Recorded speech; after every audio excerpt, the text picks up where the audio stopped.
A very good evening, everyone. I am Sarah Blamba, researcher at the India Justice Report. On behalf of the IJR team, I extend a very warm welcome to each one of you present here today and those joining us live online. Before we begin, I would like to invite the members of our steering committee and our chief guest for the evening on the stage. I would quickly introduce the members of our steering committee for the audience. Gagan Sethi, co-founder, Center for Social Justice. Leah Verghese, research manager, Daksh.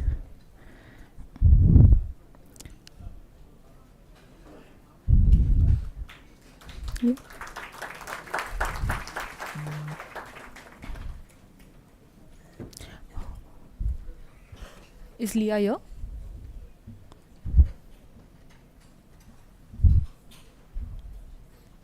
Hi. We've called you.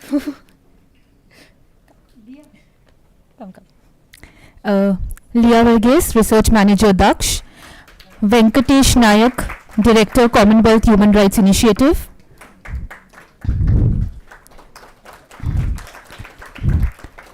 Dr. Vijay Raghavan, TIS Prayas.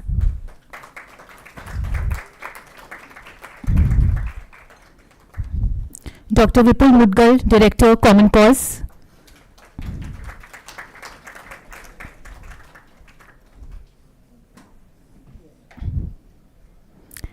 Maya Daruwala, chief editor, India Justice Report. And Valay Singh, lead, India Justice Report. Dr. Orgo Sengupta, founder with the Center for Legal Policy. He'll be joining us in a while. Finally, I would like to extend a very warm welcome to our chief guest and our steadfast mentor, Justice Madan Lokur. Welcome, sir.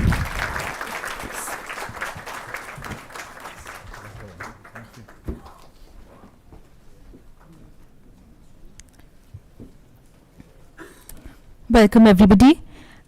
Now, without further ado, I would invite Valay Singh, lead India Justice Report, to kickstart the evening. Well, thank you, Sarab. And Sarab is just about 6 months into the job. So, what I'm trying to say is that we are a very young team. We are a very small team. And we are very, very delighted to have all of you here with us to mark the completion of 5 years of the India Justice Report Collective, in which time we have published 4 reports ranking the capacity of states, and we have built a small community that is guided by data, and data doesn't mean only numbers.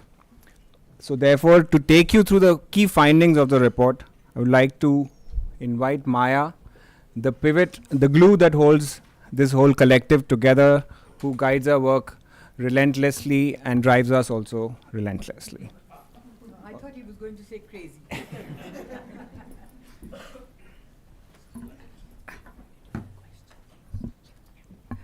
Good evening, ladies and gentlemen. I just wanted to make some corrections of what Valay said before I start, because it's always better to keep these people down. You see, it was what he said about his young team. He was referring only to me. Just wanted to say that. Now, before I get into talking about the India Justice Report, because it is a long report and it is full of statistics and it can be a lot to absorb, we have some questions that we are putting on to the screen. Yes. Oh, sorry, I can't. Yeah, where's the screen? Ah, thank you. Okay, so we have some questions, and I don't know how you want to do this, whether you want to put your hands up. Sorry? All right. Can somebody please put off the lights or dim the lights or something? Is not on? Is on? It's green. Oh, okay. Now can you hear me? Now better? Okay. Okay, please remove the standee, somebody. No, I can't see.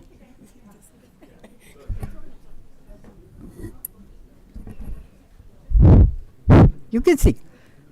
I'll shout, okay? All right. So here are the questions. What is the total number of psychiatrists and psychologists? Remember, we go to jail for rehabilitation and to be reintegrated into society.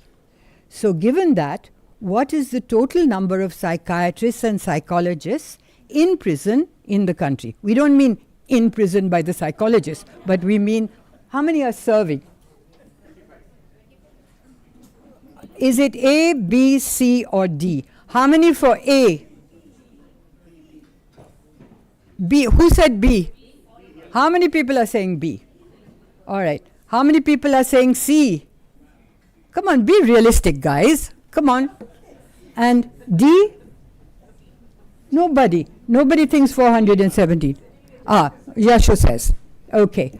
So, is the B going to carry it? Lots of people were non-committal. This is not allowed. B, B, B. You would be absolutely right. 6 lakh prisoners, 25 psychologists, out of which most of them are in 2 or 3 states. Next question. I think you're very clever, by the way. Next question. Oh, same one. Let's change it. Women's representation in the judiciary have witnessed a rise. What, according to you, is the share of women in high courts? 1 minute, guys. A. Say that they are all cheating. Huh? You can say that they are all cheating. Aha! I've been told by my colleague that all of you are cheating. Well, that is a tradition and we should carry on. Okay, A is 25%, B is 32%, C is 14%, and D is 47%. Correct, 14%. Next time we don't give you the cheat sheet beforehand. You're not cheating. Okay, all right. Okay, the next question. Nearly 80% of India's population is eligible for legal aid.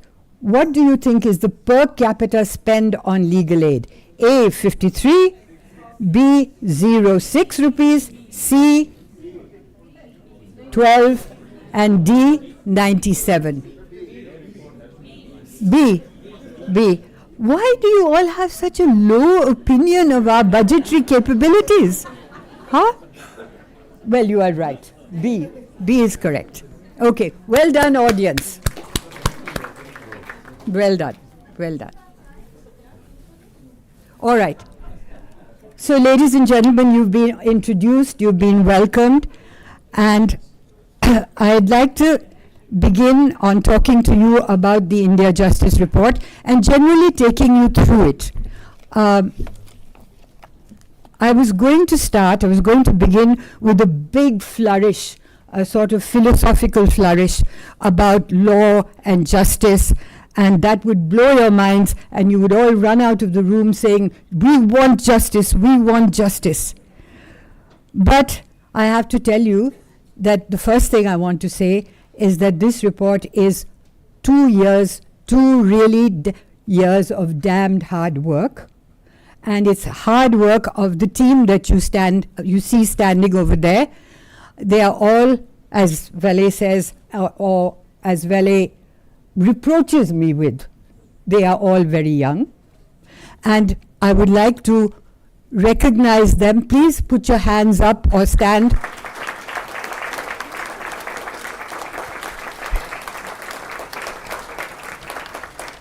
And I'd also like to thank, before I do anything more, my partner organizations, all of whom are sitting on the stage and whose names are up there, and HIL, which is How India Lives, which is our statistical partner. Sadly, the gentleman, Avinash, who works with us, has had a bereavement and can't be here tonight. John is here. Where's John? John, stand up for a minute. Well done, John. And our advisory committee, and of course Madan, who has been a mentor to us and who has walked all the way with us. And so my job is to present the report, and if I falter, please forgive me. And the rest of my job through the year is to stand around and look very worried. Okay? So that is my entire contribution to the report. So here we are.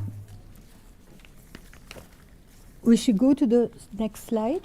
Yeah? Okay, and I have to say, like many of my age, I am not very good with technology. So, what is the India Justice Report about, and why does it matter, and what are the limitations? The first thing is that we are purely a capacity assessing report. We don't look at performance, we don't look at culture, we don't look at the quality of outcomes. Though the quality of outcomes can easily be seen from a pinpointed look at the data, whether it is aggregated and when it is disaggregated. We look at 4 pillars of the justice system, as you can see: police, prisons, judiciary, legal aid, and now State Human Rights Commission. That's an add-on, not this year, but last year. And what do we look at? We basically look to see if these are service delivery organizations, then what do they need in order to deliver? They need money, budgets, they need human resources, people, they need infrastructure, and what is their workload? Can they cope with the workload? And as many of my followers and fans will hear me say, I have 7 or 8 on Twitter, so they will tell you that I always look for diversity, because I believe that justice systems that are delivering justice must certainly be just in themselves, in that they must represent the people that they serve. So this is how we look at it, and we also look at trends. Who's done better? How are they doing? Are they going to do better in the future? What is going to happen? We have over 100 indicators, and they are all aggregated together into a ranking, and that is how we do the work. Now, one of the things I want to tell you, because we are often castigated for that, is that, oh, it's odious to compare. But we are not comparing, we are putting a rank onto states with the aggregations that we have. But we are not comparing states with each other. We recognize that states have their own contexts. They have their own GDPs. They have their own large populations. And that is why it is a competition of a state with itself over time. So we clump these states together, 18 large states, 7 small states, and several states that we don't count as, or rather we count them, but we don't rank them, because they have long been under the Armed Forces Special Powers Act, or they've had conflicts like J&K and the states of the Northeast, and they simply do not compare either with each other or with the large and small states. So I hope that I've clarified what the remit of the Justice Report is. Now let me begin by talking about the main thing: the money moves the mayor. So let me talk to you a little about the money. Who gets the bucks and where does the bucks go? If you look at the little pile on the right, you will see that the police get at 1,275 rupees per capita if we divide up the budget. Judiciary gets much, much less than that. The figures are on the thing. I'm not going to bother with saying them. Prisons gets even less than that. And you all guessed that the legal aid gets 6 rupees. And 6 rupees is double what they used to get 2 years ago. Okay? And yet they have this huge remit. So naturally the police get the most. It's not a favoritism thing. It's because there are nearly 2 million police. And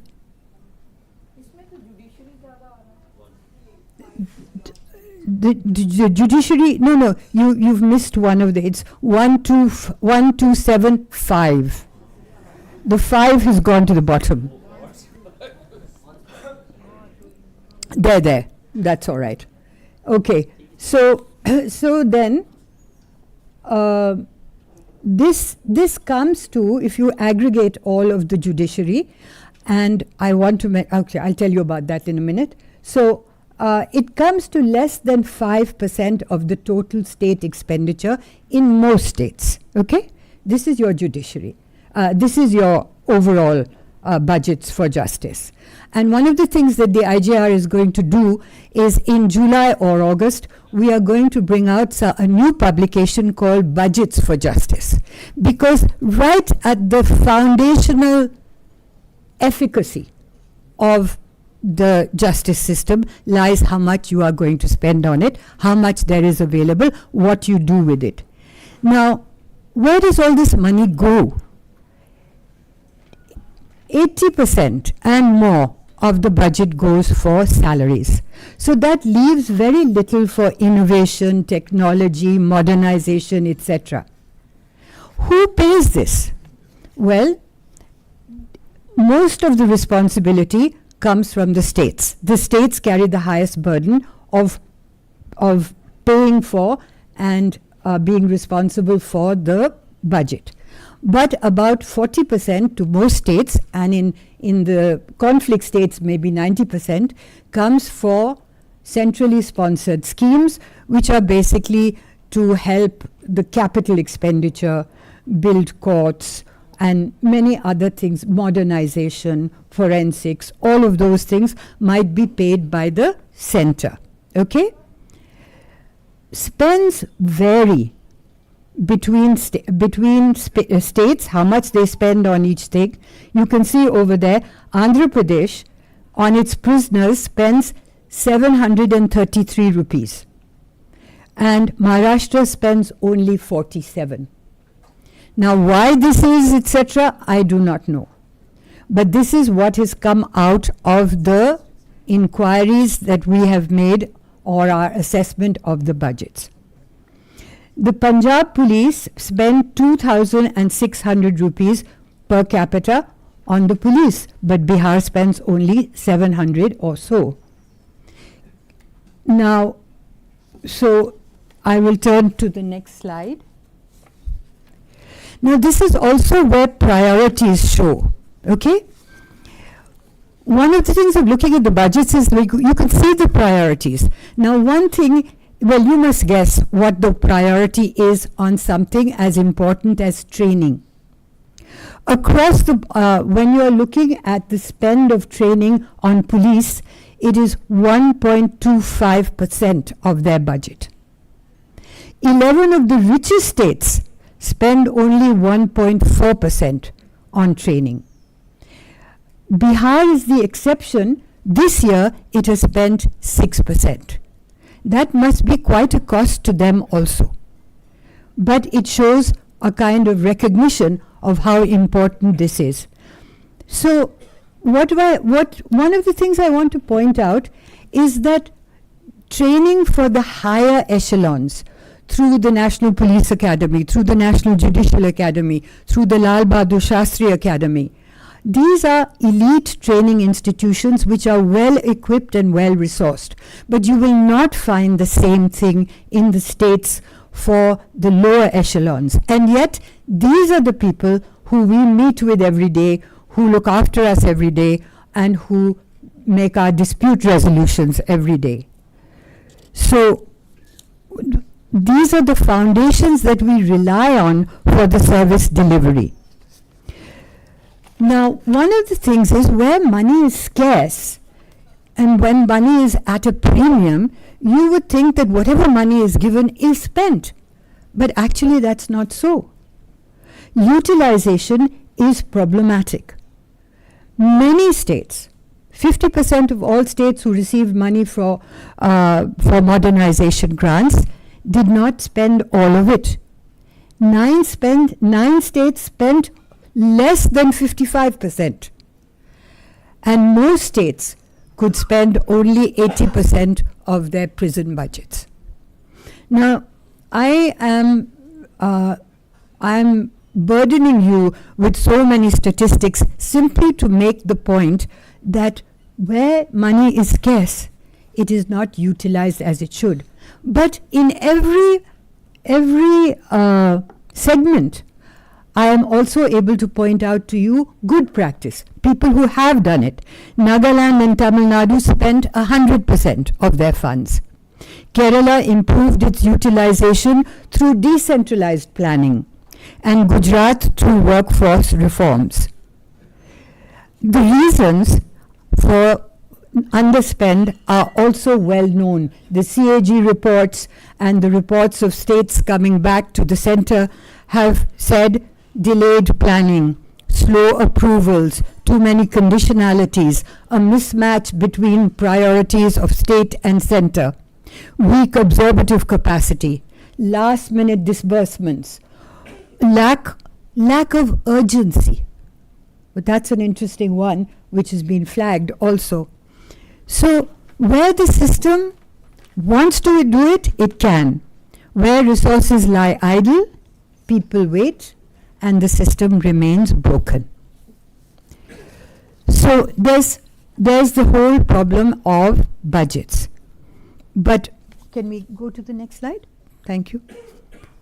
But if you need money, you also need people. People with manageable workloads. People with infrastructure and support that can actually deliver justice. So how are we doing on this? I could rattle off the numbers in each state, the vacancy rates, etc., but your eyes would glaze over, and certainly my mind would be completely muddled. So let me give you the big picture. The short point is this. There are just too few people running the system.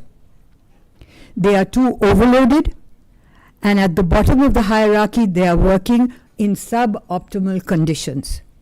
It would be fair to say that 1 in every 4 of the 19 or 20 lakh people who are meant to serve the justice system are missing. The degree to which they are missing at average national calculations is on the slide, but that is half the story. So you can see in prisons, they have as much as 30% missing. Civil police, 23% missing. Judiciary, high courts, 33% missing. Subordinate courts, 21% missing.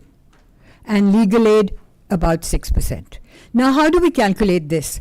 We calculate it not by making up our own figures, but by looking at what the sanction strength is. The sanction strength itself may not be enough, but we're not looking at the enough or the sufficient. We are saying, you said sanction strength this, and this is the actual strength. So let me go to explaining how this actually works out in the delivery of justice. Okay, this is a very apt slide. It's a seesaw. At one end is the service delivery, and at one end is the need. Let's begin with the judiciary. India has approximately 21,000 judges for a population of 1.4 billion. 1 in 4 posts remains vacant. Now this has been there. Why am I saying this? This has been there for a decade. This isn't a new shortfall. This amounts to institutional neglect. What else can we say of it? 40 years ago, the Law Commission recommended 50 judges for 10 lakh people. Today, we have sanctioned for ourselves 21. Okay? And actually appointed how many? How many? 15. So we've appointed 15. The Allahabad High Court at 2025 has got a 51% vacancy, and they're the largest court in the country. So that translates, how does that translate? What does that do to us? That translates into the eye-watering number of 5 crore cases. On average, a High Court judge carries 7,000 cases, and a subordinate court judge manages 2,200 cases. It is impossible task.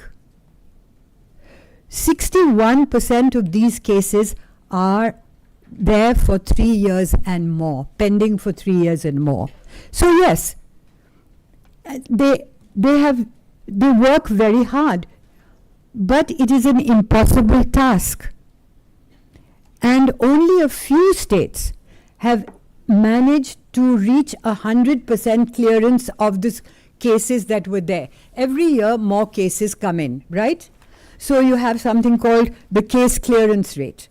If it doesn't reach 100 or 110 or 120, you're always going to have arrear. If you always have arrear, your cases are always going to go up. So in 2030, maybe we will reach 6 crore. When do we stop caring? When do we stop thinking that this cannot go on? So, sorry, you're saying something? Yeah, left. Okay. That much is left. Okay. So now what? So it's not that the justice is delayed, justice is exhausted. And if justice is exhausted, then when we look at jails, jails are suffocating. There are 1,360 jails or so in the country. There used to be about 18 people extra. That is to say, if the occupancy rate is 100, there used to be 118. Now there are 131. Out of this, 4 out of 5 are under trial people. And they are staying longer and longer in prison than before. And you guess the number of psychologists there are, right? Now look at the difference between the reality and the rhetoric. It is good to have rhetoric. If we have rhetoric, we will go on a certain path. We have now the Model Prison Act, which says we must go towards rehabilitation and not have jails as holding cells. But the impossibility of the task before the jailer is that you will never have anything more than that. You're not going to get fine young lads and ladies coming out of jail. They're just going to be disgruntled people who feel the injustice of their lives every day. So, and the fact that it has been like this and it has continued for so long, again, smacks of not a temporary issue that we can sort out, but of a misalignment and a neglect, which I don't know how we are going to get rid of. You have seen the staff shortages, so I won't play for them. I won't talk about them, except to say that the staff are working with their hands tied behind their backs. Security staff are short by 25%. Correctional vacancies go up to 44-45%. In some states, there are no doctors for some jails. In some states, there is a 60% shortage. Medical personnel are handling 3 times what they are supposed to handle. And so these conditions make a nonsense out of the envisioned outcome of a Model Prison Act.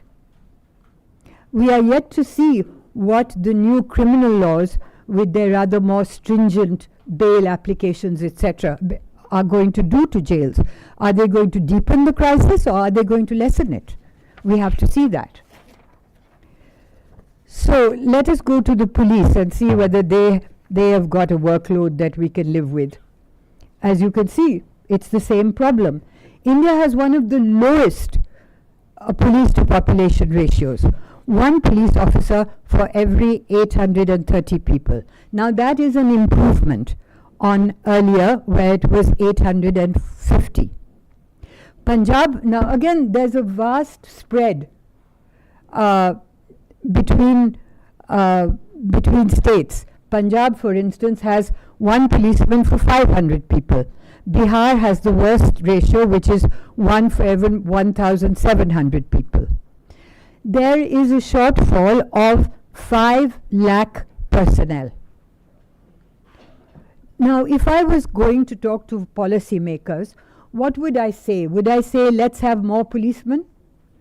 I don't think so. I think what I would say is, let's have better policing. And better policing will come from better recruitment, not this sudden stop and start recruitment, which means that suddenly after 3 years, you have a huge amount of people coming into training institutions which cannot then bear the weight. So you have poor training.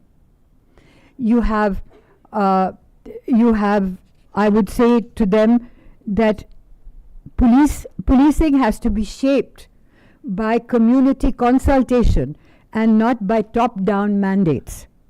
And there has to be some system of feedback, some system of accountability that is based in the public, like social audits, like localizing whether a public or a community is satisfied with the police.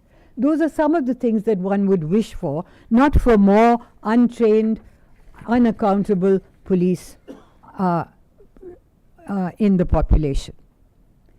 Last word about the fourth and somewhat unknown pillar, which is legal aid. As you heard me say, legal aid has a huge remit. If you look at who can apply for legal aid or who comes under legal aid, it's nearly 80% of the population. And what has happened in the last 2 years, and of course it is guided by logic, but there is a price to pay for that logic.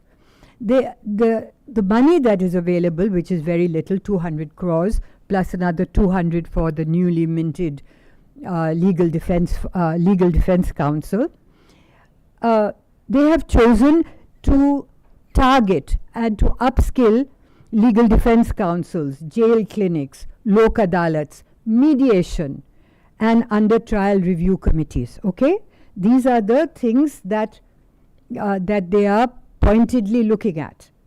But what has happened is that at the community level, who can't hear? Who can't hear? Who can't hear? Okay? Okay. You mean I have to repeat everything? Oh, horrors. All right. So what has happened is paralegal, can you hear? Okay. Paralegal volunteers who are supposed to be on the ground helpers, legal assistants, like an Anganwadi worker, like a health worker, etc. They have diminished by nearly 40%.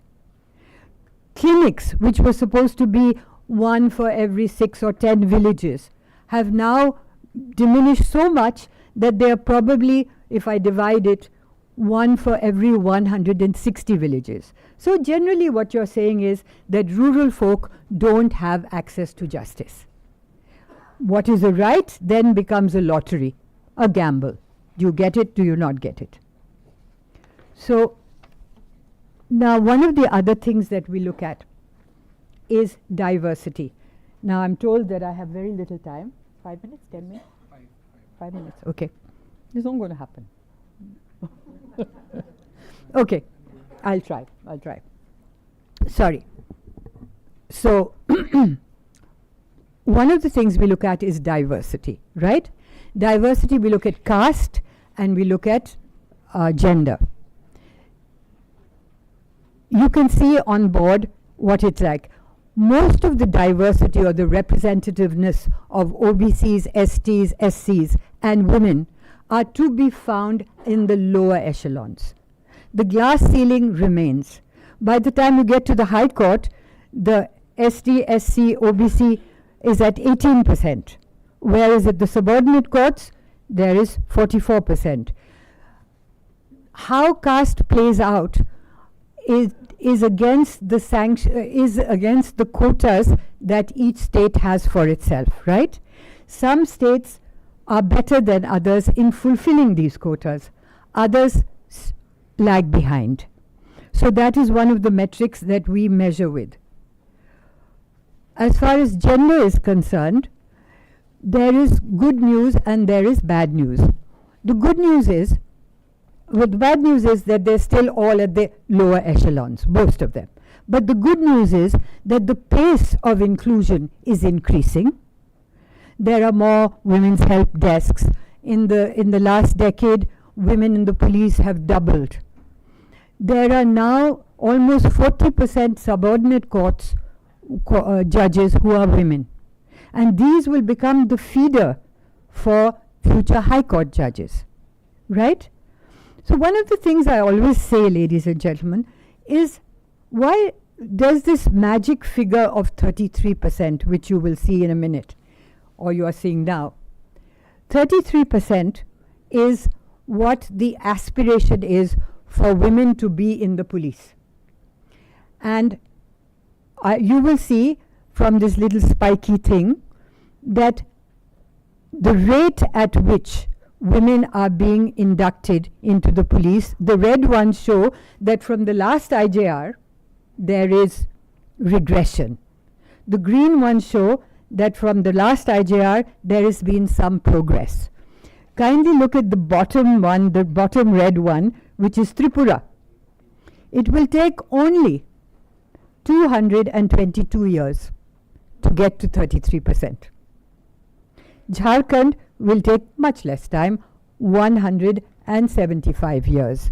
So all of you who are looking at AI to increase your life and technology, you might be in the police somewhere in this time. But there are two states which are doing well, and that is Bihar and Andhra Pradesh. They will take only about 3 years, right? So I always say, why 33%? Why not 50%? Why not parity? Why not more? But we seem to be stuck with the notion that 33% is all we can manage in our imaginations. And so let me go to the next slide. There is overrepresentation in one place. OBCs, STs, SCs, and the poor make up over just about under 70% of all the jail population. No problem with reservations there. There's always overrepresentation. Moving on.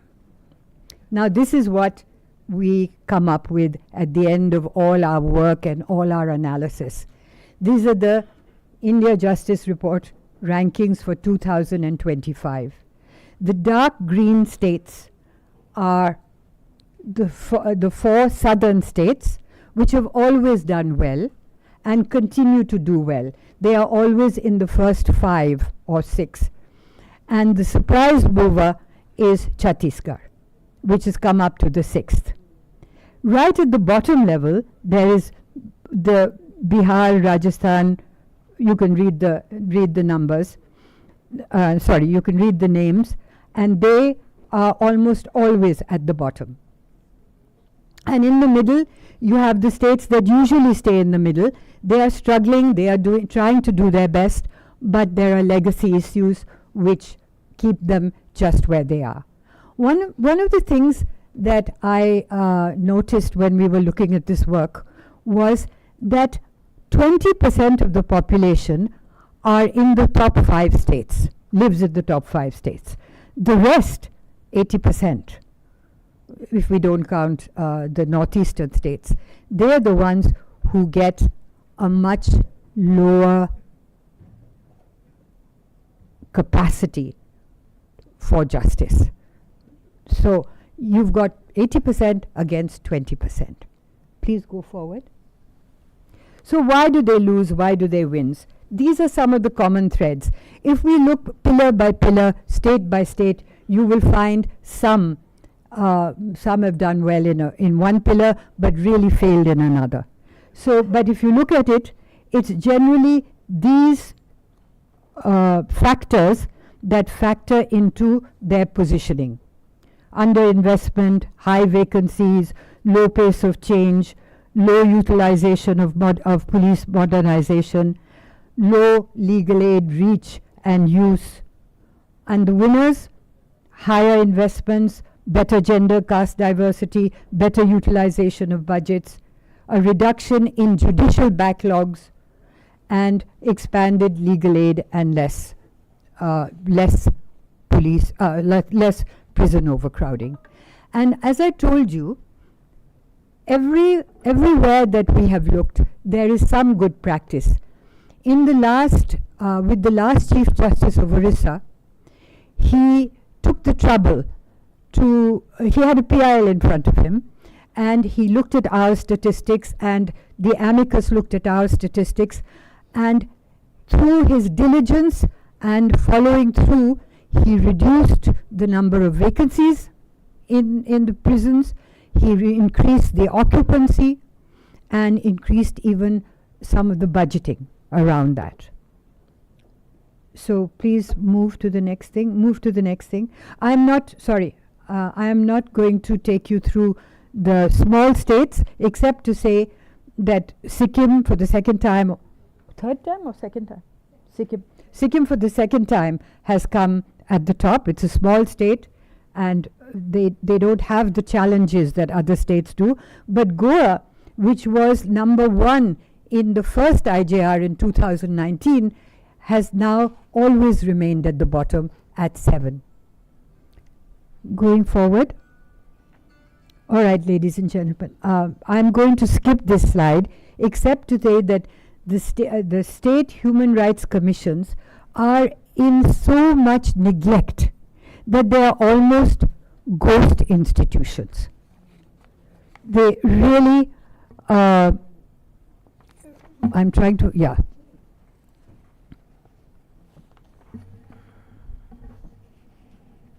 Yeah, so just to quickly go through this.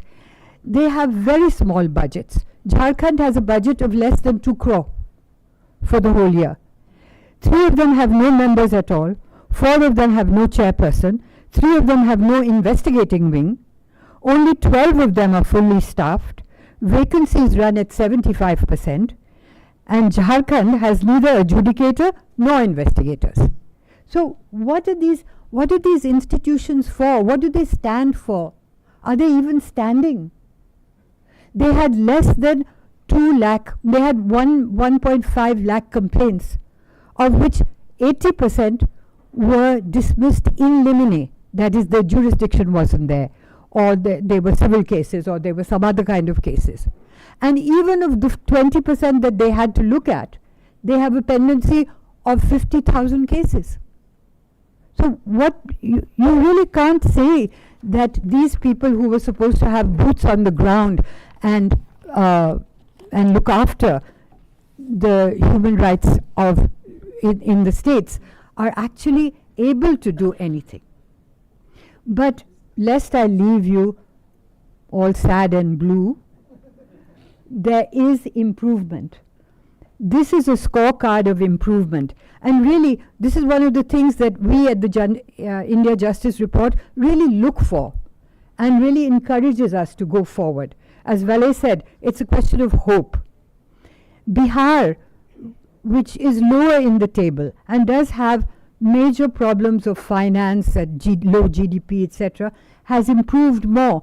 Those states that started from a lower starting point seem to have improved better.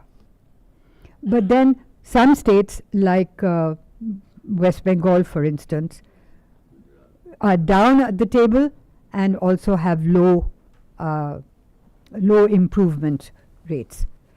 Now, as I said, ladies and gentlemen, there is much more money than there was before in the system. Forensics are gaining a lot of attention, and technology is playing a far larger role. Gender inclusion is improving. Caste representation is improving. It's really very slow, but it is happening.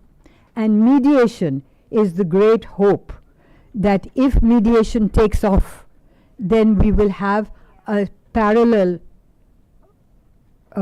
area, a mechanism to declutter the courts. But it has to be nurtured. Without that, we're not going to have anything more. So, to the relief of my colleagues, I am now going to end. But I just want to say No, wait. I am deserving, but wait. All right.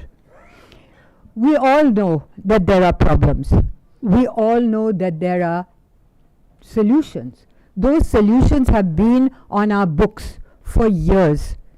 We've got commissions of inquiry, we've got orders from information commissioners, we have orders from courts. They are widely accepted, nobody challenges them, but they are routinely ignored. The problem is sometimes so wicked that it overwhelms us and we don't know where to begin. We, as civil society, are part of the people. The problem is not going to fix itself, so we must try to fix it. The India Justice Report is one way of saying that here is an essential piece of knowledge, so that when people like us, like yourselves, are dialoguing with our governance, then we are dialoguing with knowledge. And the change has not come from within, so we must push from outside. The India Justice Report reminds us that we are not outsiders to our own governance. If we continue with the capacity as low as it is going to be a violation of our right to access justice. Justice can't be a gamble. It has to be a certainty. It must work for everybody, and it must work every day for everybody. Because if it doesn't, then nothing else will. Thank you.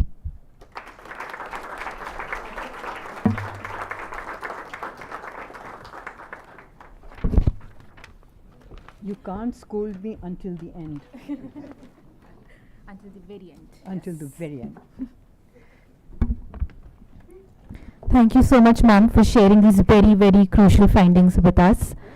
Now, for the formal release of the India Justice Report 2025, along with all the members present on the stage, may I also request other members of the IGR family, that is, members of our subgroup, some of them are present here, and the IGR team, along with our special guests today for the panel discussion, Dr. Anup Surendranath and Ms. Shubhra Gupta, to join us on the stage, please.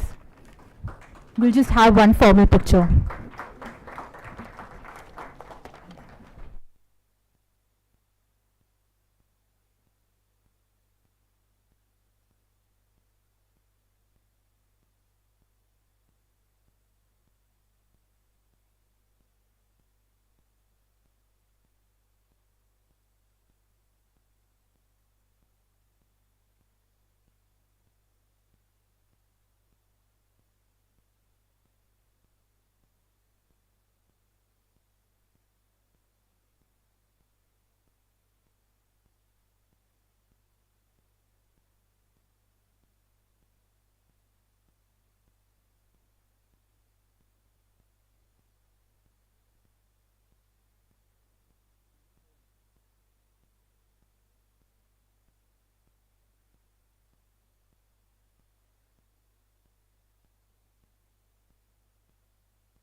Yeah.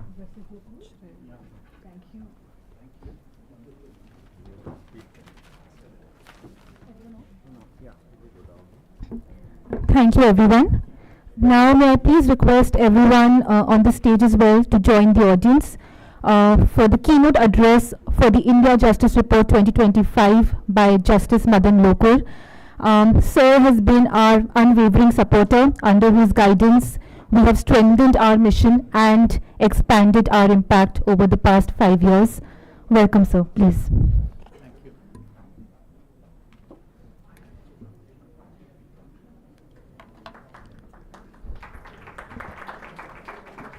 Thank you.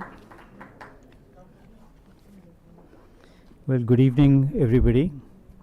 Before I say my piece, I want to congratulate Maya, Vale, and the entire team, all of you who are here, for an excellent report that they've come out with. It's very detailed. I've had occasion to have a look.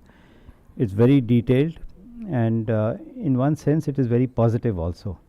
So congratulations to all of you, the steering committee, to everybody for this excellent work. Now, I don't want to go into the details of the report. Maya has already done that, and you will get a copy of the report also. But there are a few things that I would like to share. Maya began with saying, what is justice? What is justice? It's too soft. Okay, can you hear me at the back? Yeah, okay. Yeah, so Maya began by saying, what is justice? What is justice? We want justice, and so on. Now you keep hearing this, every now and then on TV, somebody or the other comes and says, we want justice. Normally in cases of rape and murder. But what is the concept of justice? I don't want to go into it, but just to say that, in Nirbhay, for example, in the Nirbhay case, Nirbhay's mother was very clear that she wanted these people to be executed. That was justice for her. That's where the judiciary comes in. Then you have the RG car case from Kolkata. They also said, we want justice. Eventually some form of justice was given to them, with the CBI investigating into the offence. And after the CBI gave its report and said that there is no conspiracy, they said justice has not been done. So investigation faltered, and that was their view, that that justice has not been done. So everybody has a different concept of what is justice, and when they say we want justice, you're not sure exactly what they want.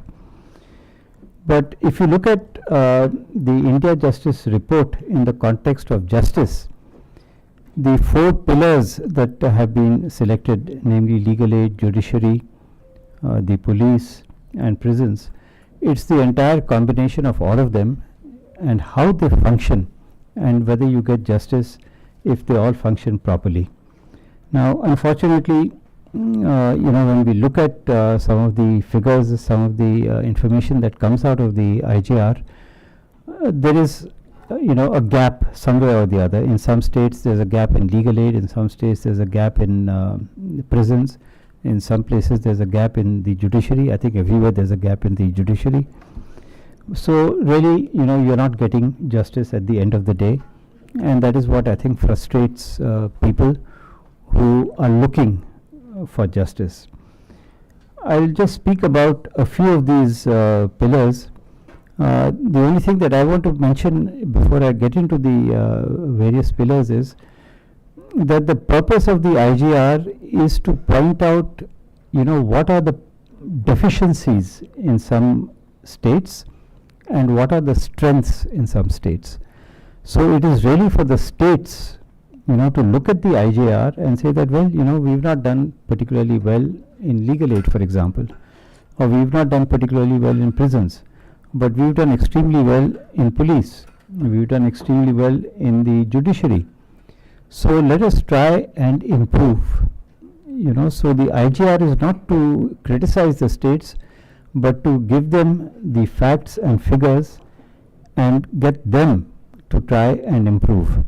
Now unfortunately, between the last report of 2022 and the present one that has been released today, the only state that has done well is Andhra Pradesh.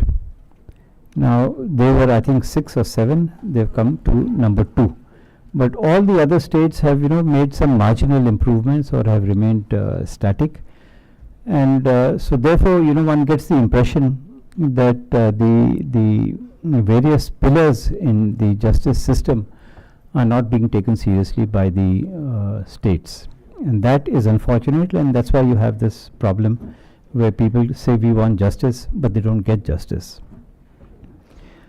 Let's look at the go behind the figures that have been given to you about prisons. All right, what is the condition of the prisons? As far as the prisons are concerned, it's quite clear that there is severe overcrowding.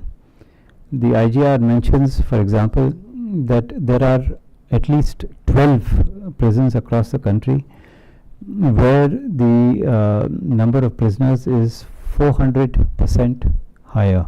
That is to say that if the capacity of the jail is 100, there are actually 400 people over there. You can't function like that, I mean, how are you going to manage a prison which has got, 4 times the capacity? Double the capacity is something like 180 or 190 prisons across the country. So we are talking about overcrowding, and this is a problem which has been there for a long time. It's not something which has happened now. It's been there for a long time. And again, that problem gets compounded by the fact that there are vacancies in the among the staff.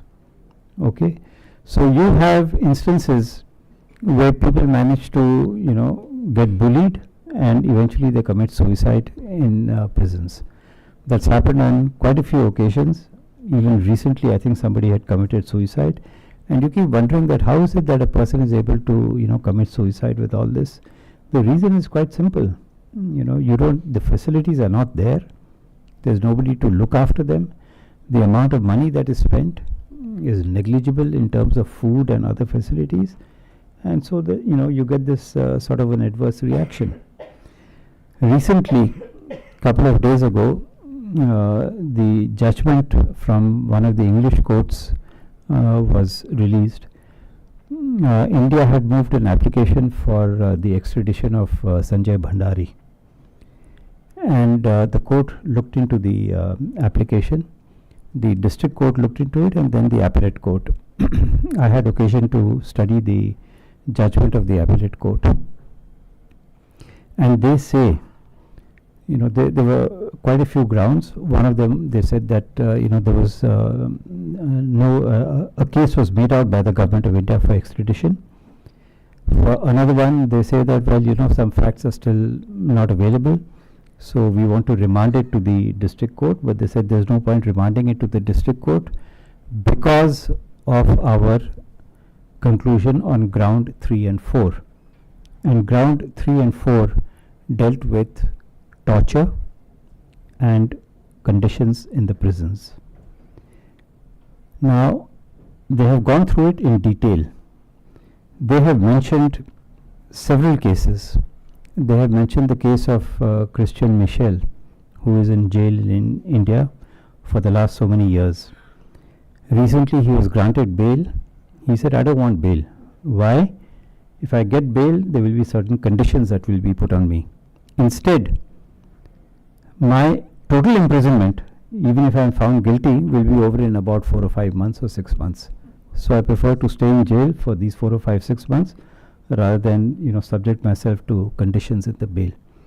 This is one case mentioned by them. Another case mentioned by them is that of some person called Jagtar Johal. I think you might be knowing about him, I don't know. He died in jail. Okay, circumstances of his death must have been investigated, but that was the condition in the jail that led to his murder. Tilu Tajpuria, murdered in Tihar. Video cameras, CCTVs, have taken pictures of the murder. Nothing has happened. The prison staff was just standing there watching. He got beaten up and he died. Ankit Gujar, a case of another person murdered in Tihar jail. The matter is pending in the Delhi High Court. Sukesh Chandrasekhar, we keep reading about him every once in a while. He keeps, he's got the prison staff, so to speak, in his pocket. So you have all these instances which have been documented in the judgment, and they have referred to the United Nations Working Group on Arbitrary Detention, the report prepared by an independent agency, which says that this is the condition of the prisoners. One is torture, second is the conditions that are there in the prison. And taking all this into consideration, bribes being given to the prison staff, no control over what is happening in the prisons. We feel, that's what the court said, we feel that sending Sanjay Bhandari to India so that he gets into jail is not a good idea. The government of India was asked to give assurances about the conditions. The assurances that were given were, kind of not very accurate, somewhat wishy-washy. And they said that, 4 times we've asked them to give assurances. We've not got any assurances. So that being the situation, we don't want to send him to India. Now, this one judgment is going to have a very, very serious impact, because here there is documentation about the conditions in prisons. Tihar is supposed to be one of the better prisons in the country. And if this is the condition in Tihar, you can imagine what the condition is in the other places. We've got more than, I think, 100 or 120 extradition requests in different parts of the world. This judgment is going to be very important for all these cases. So that's what, the IGR points out about prison conditions and what is happening in prisons. And unless we wake up, we're just going to continue inviting trouble. Second, forensics. There is a small mention about forensics. It's not being gone into in great detail in the IJR, but forensics is very, very important. Today's Hindustan Times gives some details about Delhi. All right, not about the entire country, but about Delhi. They say that there are 20,000 requests that are pending in Delhi alone. You can imagine how many there are pending in the rest of the country. They are getting 200 requests every month. They are not able to deal with it. It could be cyber forensics. It could be bioforensics. So in a crime, you will have hair as a sample, DNA for DNA purposes. You will have blood as a sample. And, it's not possible to analyze it for months together. Try and imagine, you go for a blood test to a pathologist. The pathologist takes your blood and says, I'll give you a report after 2 years. What's going to happen, to that blood sample? This is what is happening in Delhi. Today's Hindustan Times mentions this. So you have this, huge problem where forensics is very important, and now, it has been there earlier also under the CRPC and the IPC, the earlier regime, that if the offence is punishable with imprisonment for more than 6 years, then forensics is compulsory. Now under the new 3 statutes, BNS, BNSS, it's been increased to 7 years, but that doesn't make a difference. The government is now trying to say that, listen, instead of going only to the government, laboratories, we will authorize private laboratories to carry out these tests. Now, what is going to happen in these laboratories? You may have problems of, integrity. How are you going to check that? So, pushing the buck somewhere else, that we are doing a good job, we are spending money on forensics, but we are also giving authority to somebody else to do that, is not going to help in the long run. Unless you strengthen your own system, the problem is going to continue. Now these 200 samples that come every month, 20,000 samples which are pending, I don't know how many years it's going to take, and by that time the evidence will be lost, and persons who have perhaps committed a crime will just get away. Why? Because the forensics are missing. Police. Now Maya has mentioned about police, which is there's a shortfall. I think you said about 5 lakh or 80,000 or something you said. The sanctioned strength is 197 policemen for 1 lakh people. We have at the moment 155 per 1 lakh. So there's a shortfall of 42. The internationally accepted standard, and Miran will confirm it, is 222. 222 per 1 lakh. We are not even 197, which is the sanction strength. We are 155. And if you take the internationally accepted strength, then according to me, the number of the shortfall that you have is something like 10 lakh policemen. Now that's a huge amount, I mean, and then you're talking about law and order. Half these people are in any case busy on VIP duties and all that. What happens to the common man? What happens to the crimes that are committed on a daily basis in cities, in the rural areas, far-flung areas where there are hardly any police officers? What happens? How is the investigation ever going to take place? How is anybody ever going to get justice? So, these are problems which have been pointed out by IJR. Training, hardly any money is spent on training. I think it's roughly works out to about 1% or 1.5%.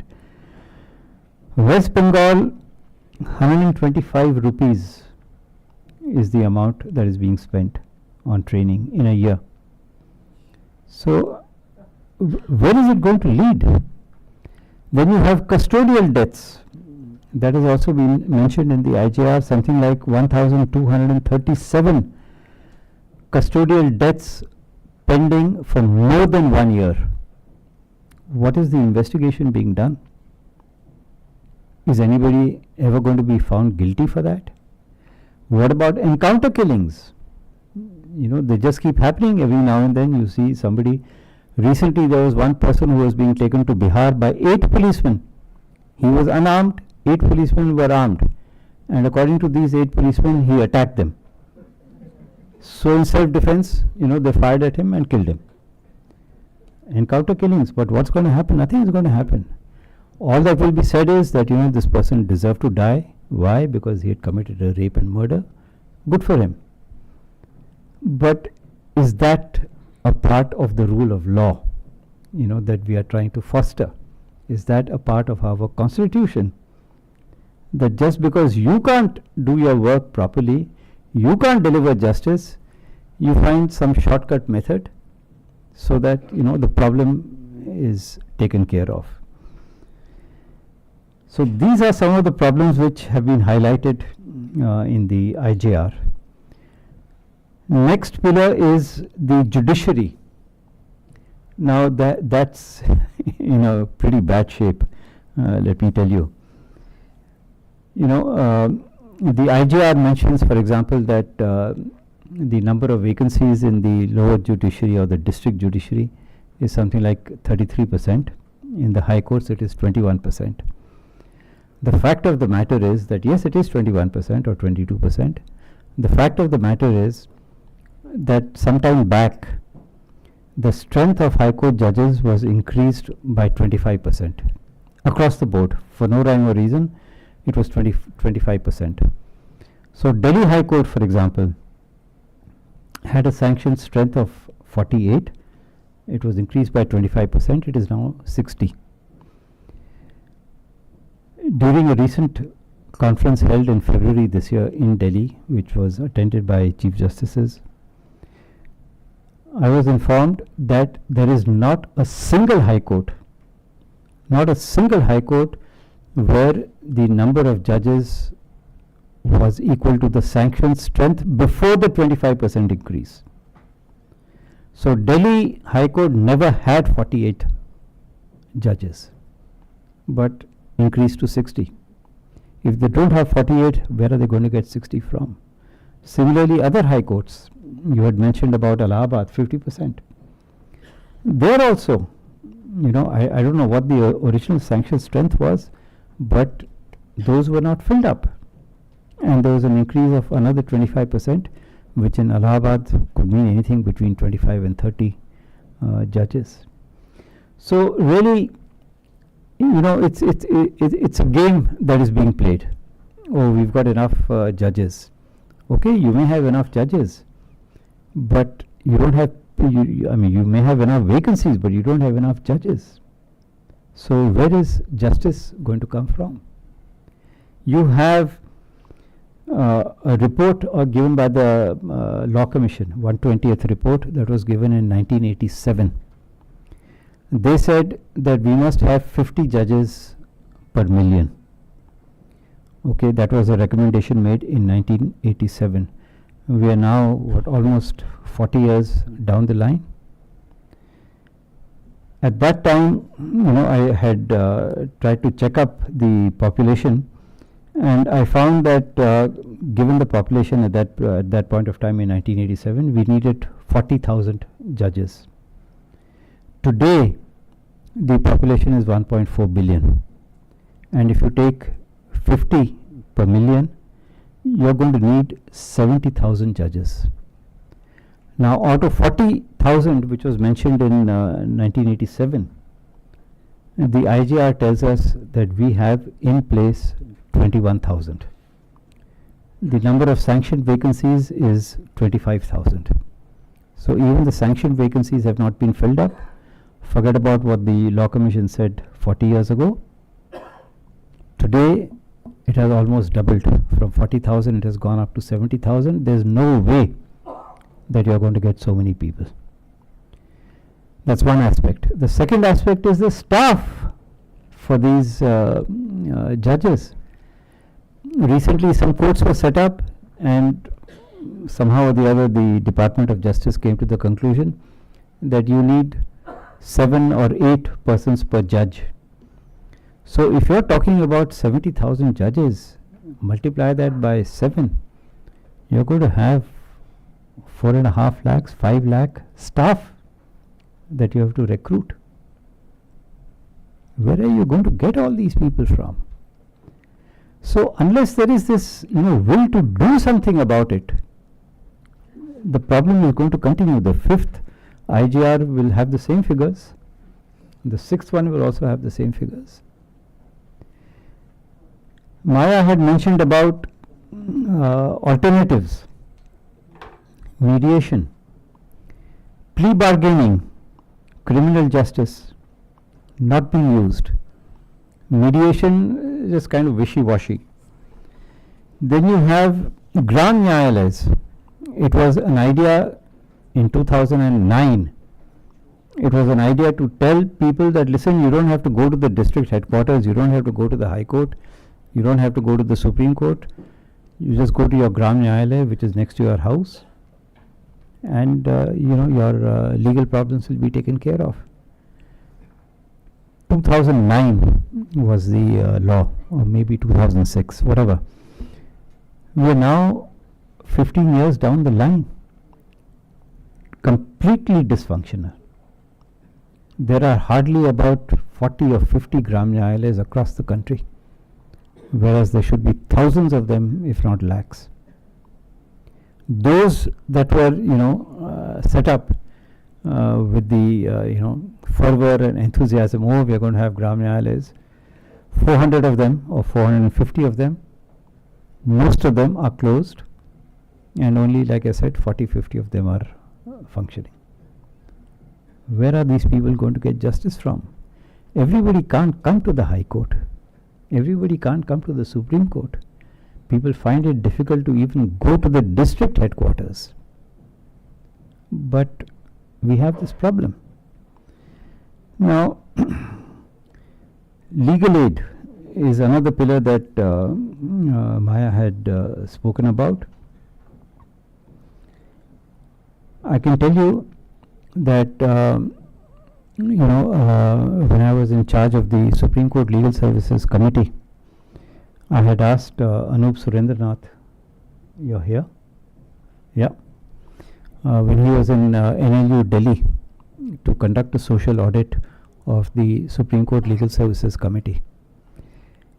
And you'll be shocked to know that what came out was that persons had approached convicts who had been given a life sentence, which is 14 years.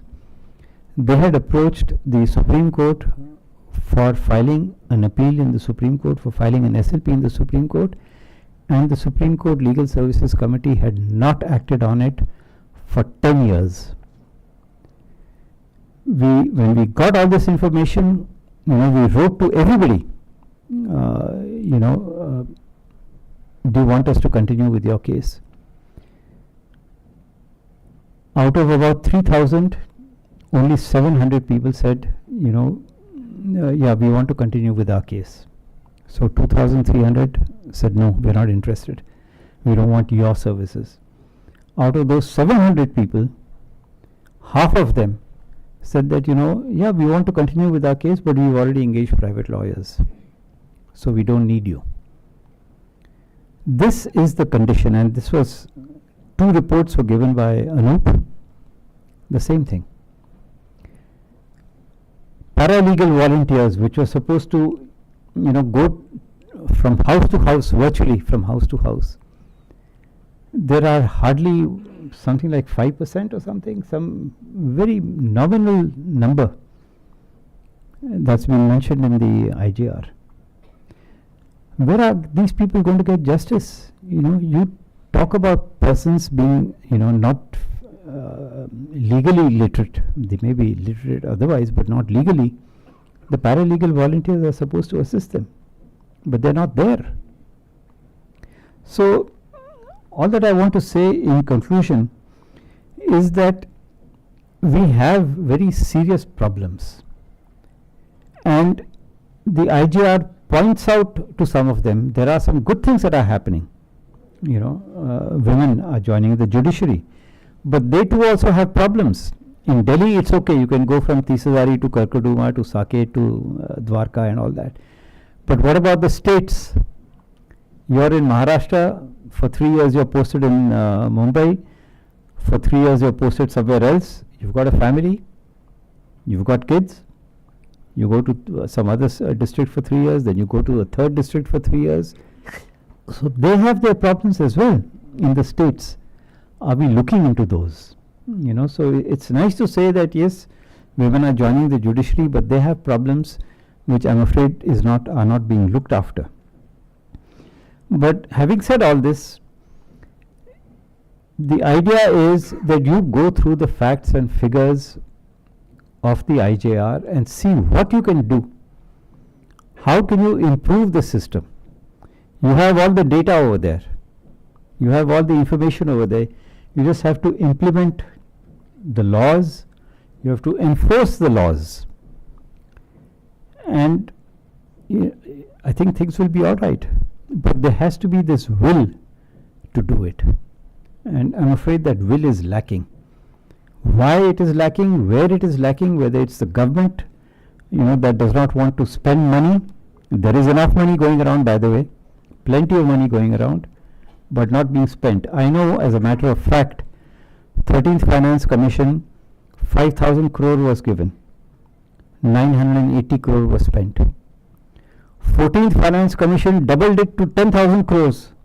Now, if the judiciary could not spend 5,000 crores, how do you expect them to spend 10,000 crores?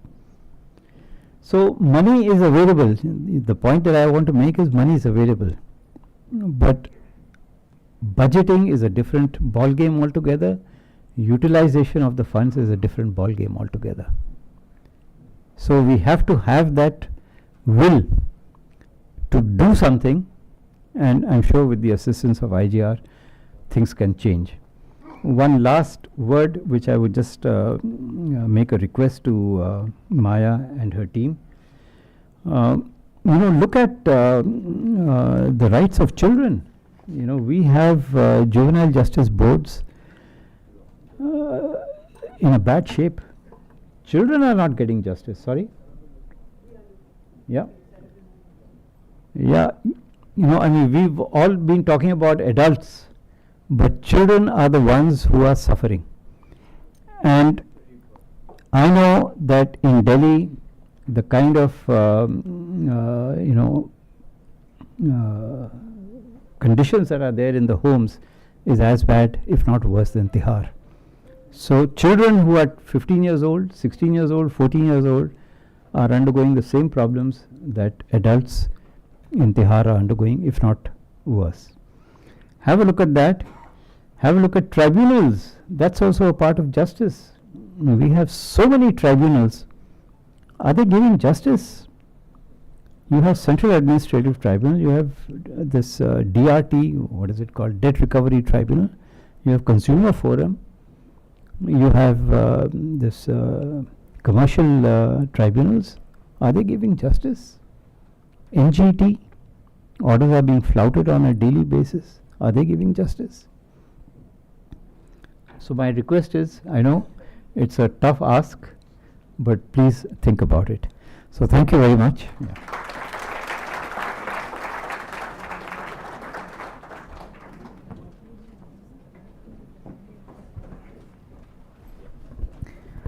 Thank you, sir. I think your address kind of captured the heart of the IJR. I think it's a compelling reminder of why we do this work and why we continue to do this work. And just taking on from what sir said, we are actually in the process of doing a study on the work and on the functioning of the juvenile justice system and that of consumer commissions, and they'll be out very soon in the month of June and July.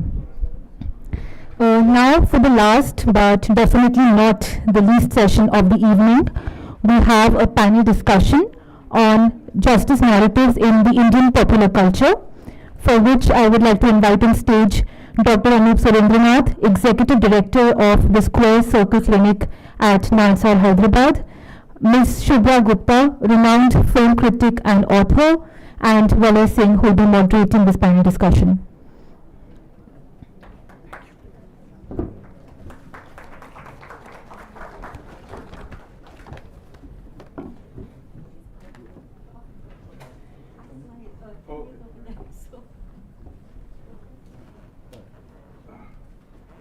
Jump straight into this session with a short video.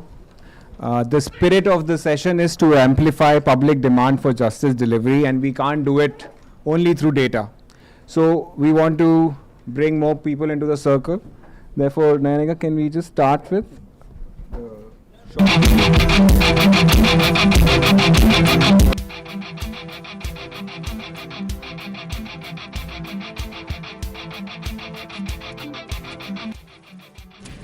For decades, movies have shown us what justice looks like, or at least what they think it looks like.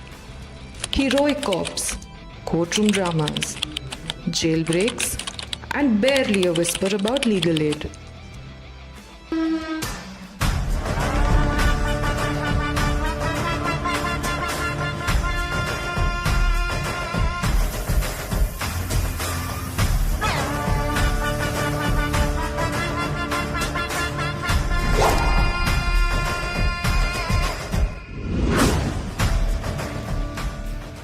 The cop is often the hero, larger than life, delivering justice with his fists. आवड़े जब तक अपन लोग ठोकेंगे नहीं तब तक कुछ बदलेगा नहीं ना चला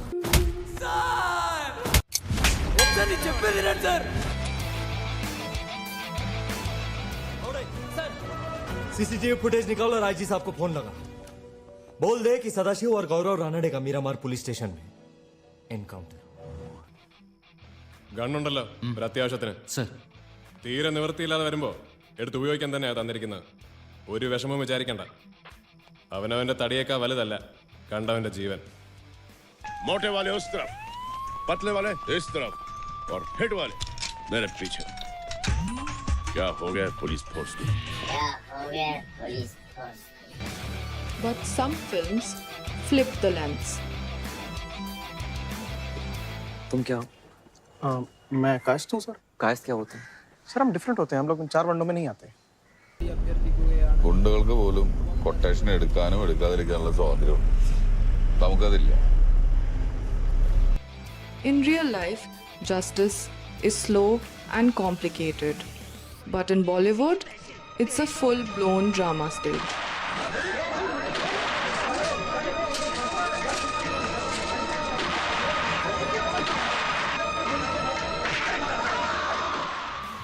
And not to forget, तारीख पर तारीख तारीख मिलती रही है, लेकिन इंसाफ नहीं मिला मिलोड, इंसाफ नहीं मिला, मिली है तो सिर्फ ये तारीख. But then there are films like Court or Pink. Quiet, unsettling, and painfully real. Emotional बयानबाजी की गुंजाइश नहीं होती. Lawyers should stick to the facts. അങ്ങനെ ചൂടാവണ്ടോ ശുക്ർ വക്കീലെ, നീ അങ്ങനെ എന്തെല്ലാം ബഗട് പറയുന്നുണ്ട്?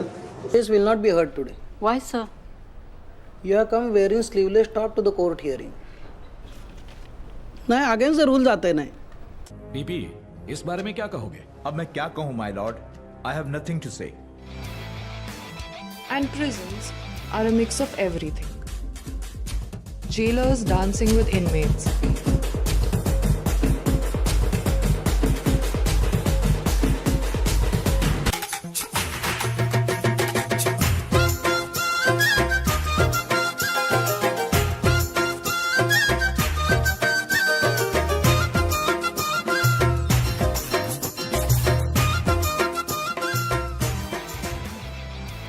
And the movies and shows that show overcrowding of prisons.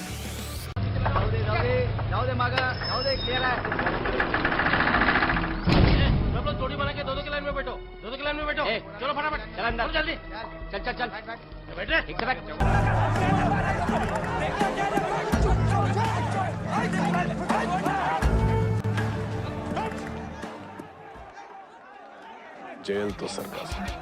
So yeah, over the years, cinema has shown us the justice system in varied shades. 20 वर्ष डांबाने संपवा matter, पण त्याच गोष्टी, तेच चेहरे. போலீஸ் வருவா? போலீஸா? அவங்க எதுக்கு? போலீஸ் கோர்ட்டுனா அவங்களுக்கு தேவை தெளிவு, ரேகை, சாட்சி. எங்களுக்கு தேவை கொஞ்சம் தண்ணி, அதை நாங்கள் பார்த்துப்போம். 20 വർഷം ഞാൻ അവർ വേട്ടപ്പെട്ടിയായിട്ട് ഓടിയിരുന്നല്ലേ. ഞാൻ എനിക്ക് വേണ്ടിയിട്ട് തെണ്ടി തെരഞ്ഞു ചെയ്തിട്ടില്ല. ഞാൻ ഓക്കെ ആവും. എതിർത്ത് ഡിപ്പാർട്ട്മെന്റിന് ഒന്നും ചെയ്യാൻ പറ്റില്ലെന്ന് എനിക്കറിയാലോ. പ്രത്യേകിച്ച് മീഡിയ ഇത്രയും നെഗറ്റീവ് ഇമേജ് നിങ്ങളുടെ ഈ കേസിൽ ക്രിയേറ്റ് ചെയ്തിരിക്കുന്നതിന് ഇന്ന് ഇലക്ഷൻ നടക്കുന്ന സാഹചര്യത്തിൽ ഗവൺമെന്റിൽ നിന്ന് മറ്റൊന്നും പ്രതീക്ഷിക്കാനും പറ്റില്ല. What the fuck is going on here? Flow പോയി, ഞാൻ നിർത്തുന്നു. That's all. But maybe there's space for more stories. Ones that don't just imagine justice, but actually look at how it works. Or doesn't.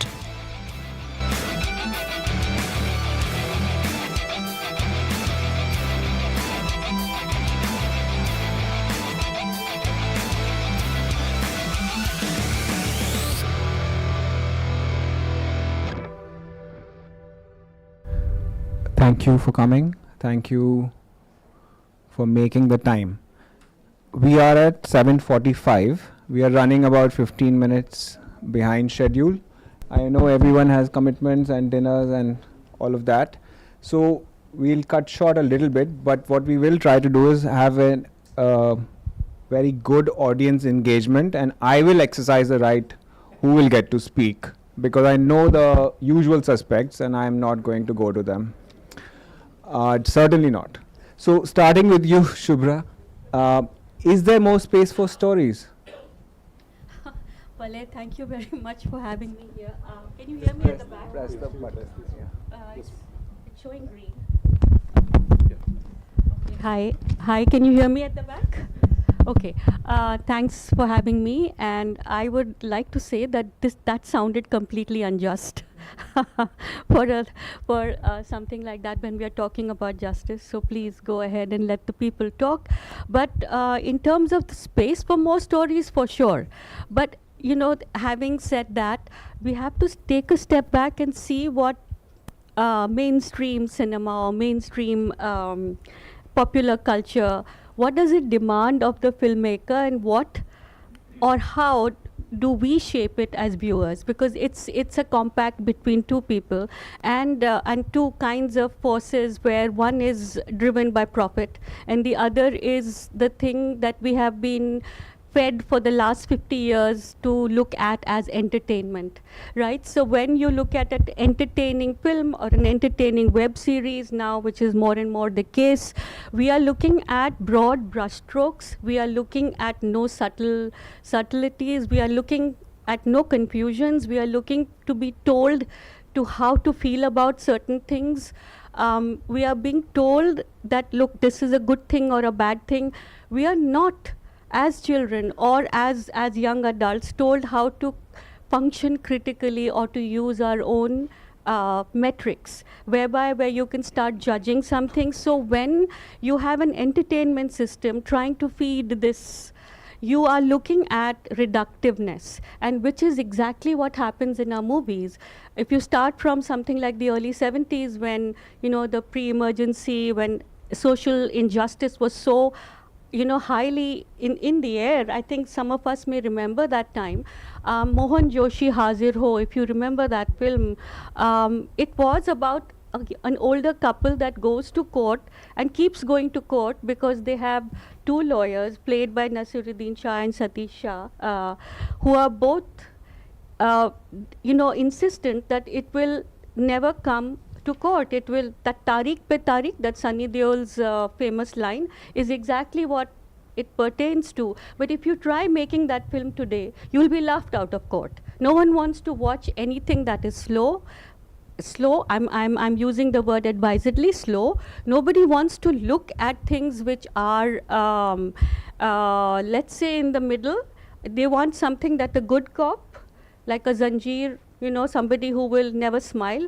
The Vijay and Zanjeer never cracks a smile. He's just this stern guy, and, you know, who's conflicted cop, who's been, you know, who has carrying trauma from his childhood, you know, and sort of taking revenge on his enemies. Or the other one is the jokey cop, the guy who will give us the comic relief. The same with the lawyers. You know, either you have a very you know, sort of straight-faced, straight-laced lawyer or a judge, or you will have people who will make you laugh. In between is the difficult space, which is exactly what mainstream cinema doesn't really address, because there lies confusion. There lies a viewer who might be alienated by this entire space of not being told what to think, what to feel, and they will leave that theater saying, "Kya picture thi ye?" So in all of these things, what we are missing out is nuance. We are missing out on detailing. We are missing out on processes. There are police procedurals in our films, have always been, but they're always very, it's like the quickest cut to the chase. Let's do the encounter. Let's have the endorphins, you know, let's have adrenaline rushing. Let's have fists, let's have guns, because that's literally what gives you virality, that gives you the kind of, you know, the meme worthiness that people are now looking for. It gives you that kind of rush, which a film like Court, which in my opinion is absolutely one of the best things I've seen in the last so many years on the criminal justice system, as well as, you know, the courts. It's absolutely fantastic. How many people here have actually seen the film? Okay, so this is, I'm speaking to the converted. I might still have 7 or 8 people, but this is a film that I believe should have been shown.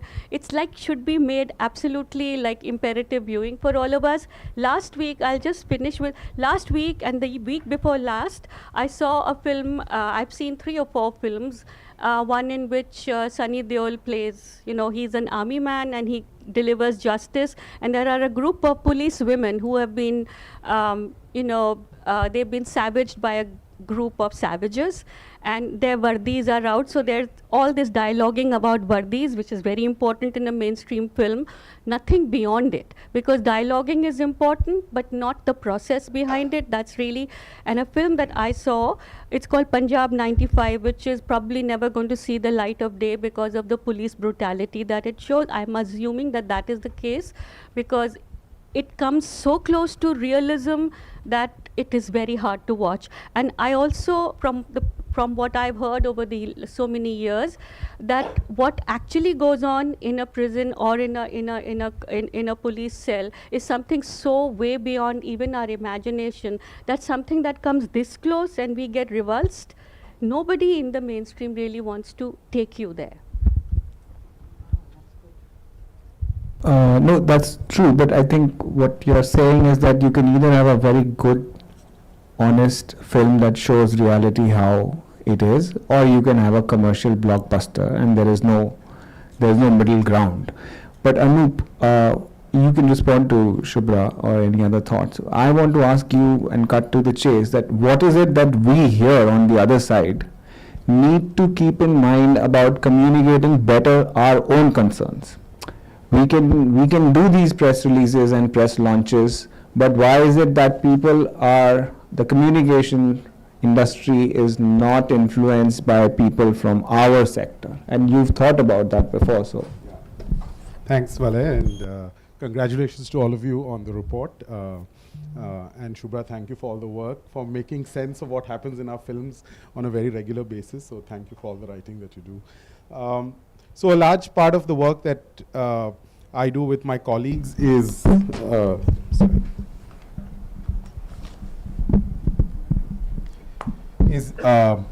defending prisoners on death row, right? And is defending prisoners on death row, and the kind of cases that come to us are a large number of our people that we represent are extremely poor and sentenced to death for rape and murder of children and sexual violence. So, I mean, I come from a perspective where we yearn for that nuance, where nuance is just so difficult both inside the courtroom and outside the courtroom, and it's just shocking the kind of evidence that is there in these cases and what forms the basis for convictions. But all of that aside, just responding to Vale's question, and to cut to the chase, I think organizations like ours and efforts like ours do a terrible job at telling stories. Right? We've just not invested enough intellectually and strategically of thinking about how to convert our work into storytelling that can be consumed. And I think I can't speak to the entertainment industry and the show business. I can speak for what I have seen in my line of work and organizations that we are familiar with in the space. Of course, there's a certain reality to that. Good communications takes a good amount of money. It's not just about putting out one tweet or one reel on Instagram. But I think we all do such incredible work, and we have such access to such incredible stories, and all of us. I mean, but we just haven't thought about, and there is a lot of reasons to that. It's not to blame ourselves or blame anyone. There are very good systemic structural reasons why we don't convert that into more publicly consumable stories. One of those reasons is that we just haven't prioritized them, right? And I think there is a certain intellectualism that is counterproductive, and I can speak for our own efforts in telling stories of our own clients who are innocent or who were children in conflict with law when they were arrested 25 years ago and are subsequently released much later. There is a certain reluctance in wanting to tell the entertaining story, right? There is a certain push constantly for wanting more and more and more nuance, and that makes you difficult to work with, right? When storytellers want to work with you and when they reach out, they hear all these cases that we're doing. We ourselves, I think it's a long, painful realization, and it is a painful realization, that our push for nuance, our push for detail, and our reluctance to work with people who want to convert it into some sort of engaging, entertaining story is a very, very serious barrier. That is not to say that that's the only barrier, right? But it is a serious barrier, and I think that reflection and that acknowledgement and how we, of course, in this era of shrinking funding for this kind of work, especially in the criminal justice system, there is no way organizations can suddenly put out some fabulous short film or a documentary. That's a reality of the sector. That's not going to happen. And in that reality, there has to be a more proactive willingness to collaborate with storytellers. And what are the terms of that collaboration? I think it is us having to go halfway, right? And I would say that sort of responding to some points that Shubhra made, that I think the story of the reality of telling justice stories, of course, a complicated one for every Singham or the cop verse that you will know from Rohit Shetty.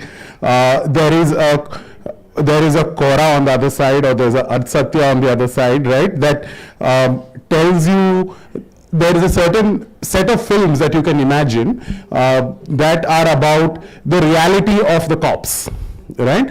And for the longest time, I didn't watch season 2 of Delhi Crime. I'm not sure how many of you watched it, right? Given our own involvement in that case and whatever, I really was reluctant to watch. But I thought the most striking, for those of you who watched Delhi Crime, it's on the Delhi gang rape and the investigation and of that case. For me, it was so beautifully done about the struggles of the cops in those cases, right? And the individual police officers, the constables, their lives, and I thought it was quite well done. And even though as someone who takes a position against the death penalty, and there's a certain politics to that show as well, but I thought this was extremely well done. And when Valay asked me to, and I think we need to ask, why is it that we need to tell these stories, right? Why should we engage with popular media or popular entertainment?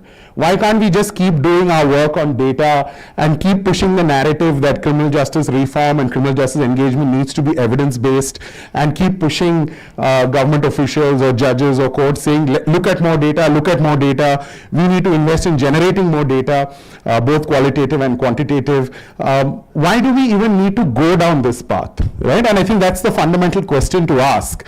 And for me, it's a very, when you ask me to speak on this, I remember watching this Malayalam film involving the current lone BJP MP from Thrissur in Kerala, right? Suresh Gopi. Every time I used to go for my summer vacations to Kerala, there is this film called Commissioner, right? I know how many of you have seen Commissioner. Suresh Gopi is this IPS officer, right? And the kind of macho cop that is to an adolescent boy. That was my life goal, right? To become that IPS officer. And Suresh Gopi is raging against the system. He's raging against corrupt politicians. He's raging against corrupt senior IPS officers, right? And Suresh Gopi at the end catches this really corrupt politician, and he says, I am not going to leave you to the law, right? I cannot leave you to the law, because if I leave you to the law, you will escape the clutches of the law, and burns this guy to death, right? In a very dramatic last scene. And as a young boy, that was so powerful, right? It was so influential, saying, wow, here is the guy raging against the machine, right? And getting justice. And this is what I want to do.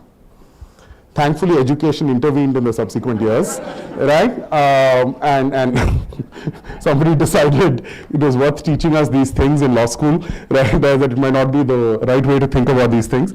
But I think there's a tremendous influence, and especially in criminal justice, and for me, answering that question myself, in criminal justice, where so much of what courts are willing to do and what politicians are willing to do and what bureaucrats are willing to do or not, there is a very serious public element to this conversation. And that public conversation is very, very sharp, whether we like it or not. Be it on prison reform, legal reform, criminalization, what we should criminalize, how much we should punish. There is a very serious, sharp public element to this. And unless we find ways to blunt that and effectively blunt that, we can do all the research we want and we can do all the advocacy that we want. There will always be that resort to the people are actually saying, let's hang all rapists, right? And that will be and unless we, and it's not to say that we can use popular media to completely change opinion and everybody will be suddenly enlightened in 1 decade. That's not the idea. But there is a need to blunt the sharpness of the conversation around criminal justice. And this is doing this well, much better than most of what we have seen is the way there, right? Yeah. Do you mean the video? I am, before you take that on, and I'm mindful that we have to go to the audience, what I'm saying is that the encounter is justified because the process is going to take too long to complete. This is the reason for encounter cops, and we perhaps get it somewhere. But what I may be completely off the point that you wanted to make, but as a former member of the Film Certification Board in some capacity, why are misrepresentations of the justice system, the justice process, why is that even allowed?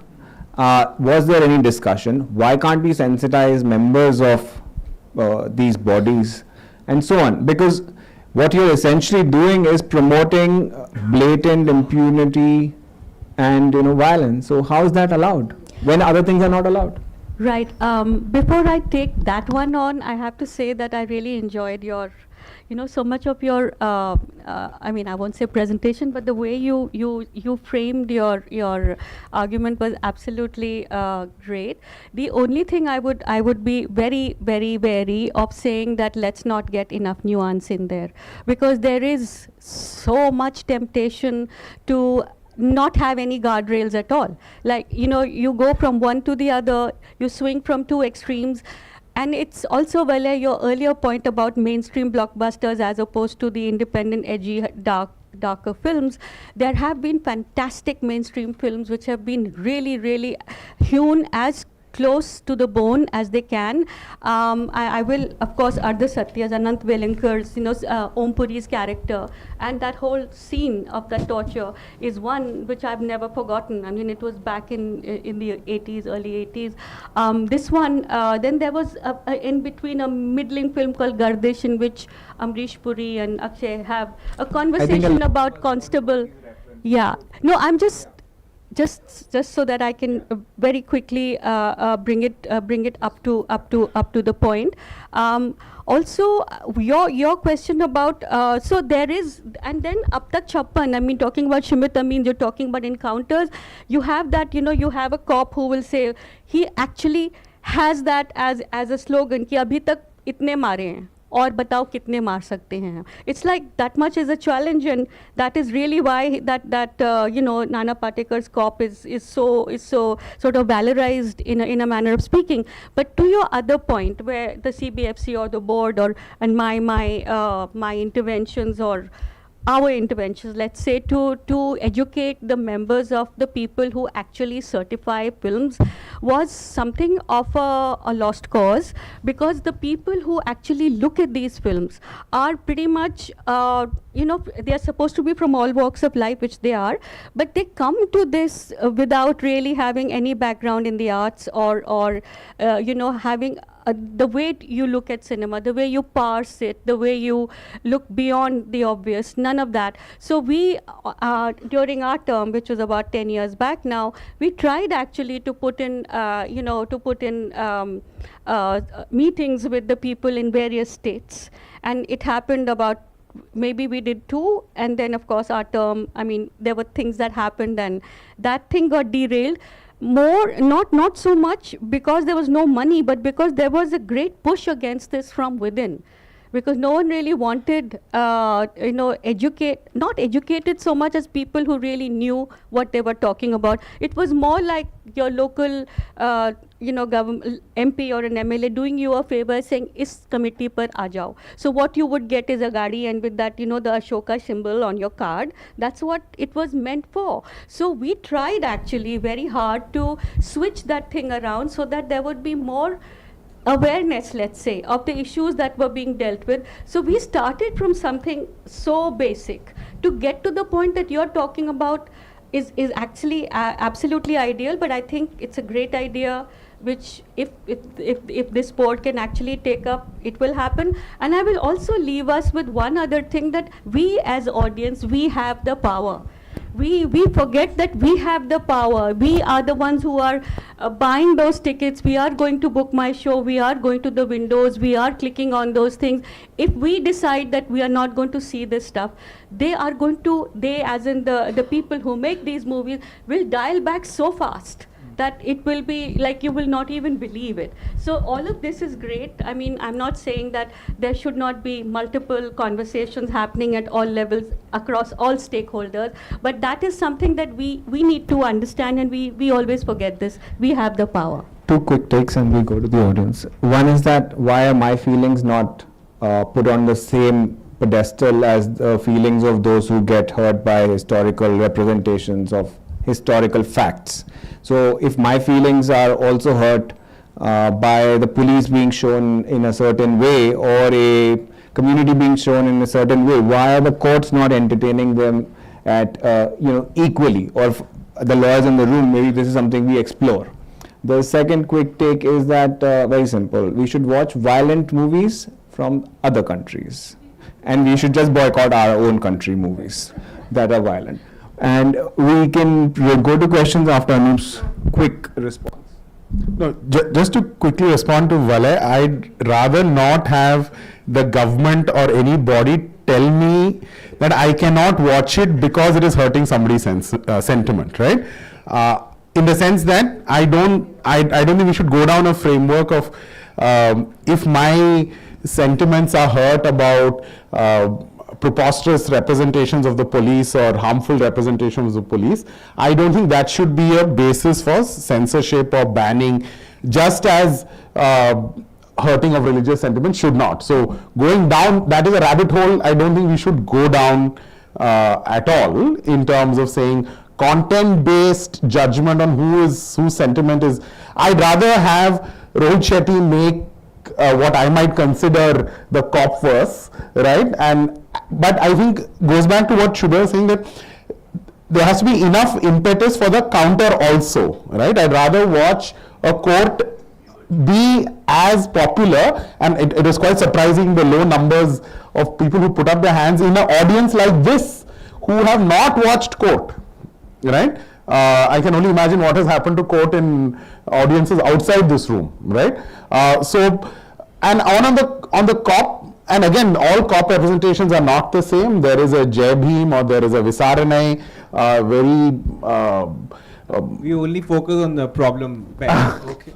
But there you have the nuance. Nuance. You could help it, you could resist it. Yeah. You brought the nuance. So shall we go? No, again, just to, my argument is not of completely ruling out nuance. I think we prioritize nuance and hold on to it a bit too long and too much, right?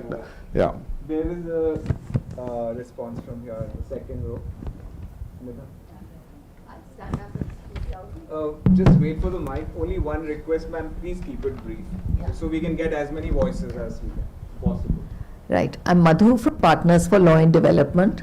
And I think when we're talking about justice, I mean, one aspect of the justice story is whether the criminal justice system has resources and capacities, which is what the report is talking about. The other aspect is really, do we even know enough about what's happening in the system to be able to tell stories? One of the most appalling things is that the courts do not allow research to be carried out internally to observe what are the trends and what is unfolding in terms of storytelling. So when we do, say, one time collaborate with the courts to do rape trial study, we have a whole conversation, false case, real case, false case, real case. And these may well be cases that are being prosecuted because of parental pressure. But we don't ever get to that real story because it's trapped within a false and a true. So actually this justice system or the legal system is not allowing the stories to come out. And so we peddle very flat narratives that serve our politics, and likewise, you know, the commercial storytellers do their job. Yeah. Thank you. Just one more. I wanted to just respond. Hi. Very interesting conversation and lots of thoughts. But just to quickly come to the point, personally, I would much prefer an absolutely bizarre film being made on justice, you know, like something like Sholay, where, you know, the jailer is talking about Asrani's role, where we all know that this is humbug. I have a greater problem with films which are supposed to be doing a serious job, and then it's full of fallacies. And this is particularly happening, I'm seeing in OTT made reality kind of so-called documentary and style web series that are being made. And we now have, before every movie that's been, web series being made on something to do with justice, I've been approached many times by the research team and spent hours talking to them. And at the end of it, when I see what's come out, I'm very happy that my name is not there on the credits. Because it is a completely a story that is, and I've asked them that why do you do this, and they said that the OTT owners, they want a certain kind of picture to be shown, and the kind of nuances that you're talking about is just not possible. I really agree with Anup that we have to make an attempt to go half the way, and I'm like the kind of stories that we have in our work, they will be bestsellers. The problem is we don't have the time or the inclination or the skill to write it out in a manner that can be sold and then somebody would like to make. One last point, I think I liked Black Warrant. It was a fairly faithful representation of what goes on inside our prisons, and yet the sensitivity of the jailer came across very well. So these are just some random thoughts. Yeah, can I okay. I just like to respond very quickly to, not really respond, but like a comment to what you were just saying. I think the flat narratives aspect of what you were saying really is the key to all storytelling. Pretty much if you flatten everything, then you are only going to get binaries, which is what I had started my argument with. This is something that we understand as pillars of mainstream storytelling. It's either good or bad. It's black or white. You do not want shades of gray. So completely agree with what you were saying. And I'm very curious, which was the web series that do you have an NDA in place? You can't talk about it? Okay, so Black Warrant, really I did, but it's obvious because you had the jailer of the Har at that time who was consulting, and also the journalist who covered so many of those cases where they were sort of intimately involved with that whole this thing. So I would say yes, it had to be. Otherwise, and Vikramaditya Motwane, the director, has some kind of a sensitivity barometer, let's say, which is more than anyone, most people in the industry right now. You could make an engaging series, that is what. Yeah, the engagement is not a problem. It's more like brand endorsements. If you're going to be nuanced, you're not going to get any brands coming to you, right? And that literally is the end. What are you enacting for? Not for the glory of it, but because you want to make the maximum amount of money. So I think that's, sorry, I was facing you because. Rohit?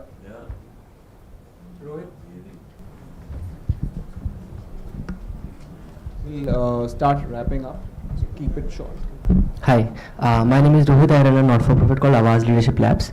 I work closely with law students, and one of the things which is happening is in the law schools is specifically crisis of learning, and everything we are intellectualizing. So I ask a question to you: where is the play in the education? Where is the joy? How we can use art to democratize the justice systems in law schools personally? Yeah. That's why I switched jobs. Do I answer it? Yeah. Oh, right. Oh, yeah, absolutely. There is that crisis, particularly in the lawyers that we are creating, and I can speak only to the National Law University ecosystem because that's what I'm familiar with. The alienation is intensifying year on year, right? And there is, and I think the kind of exposure that students are getting to these kinds of justice issues is increasingly just an intellectualized version. Of course, that's important, but what they are not getting, and I think reflecting back from my time as a student to almost 13 years of teaching now, the exposure that students are getting to these experiences is just not happening.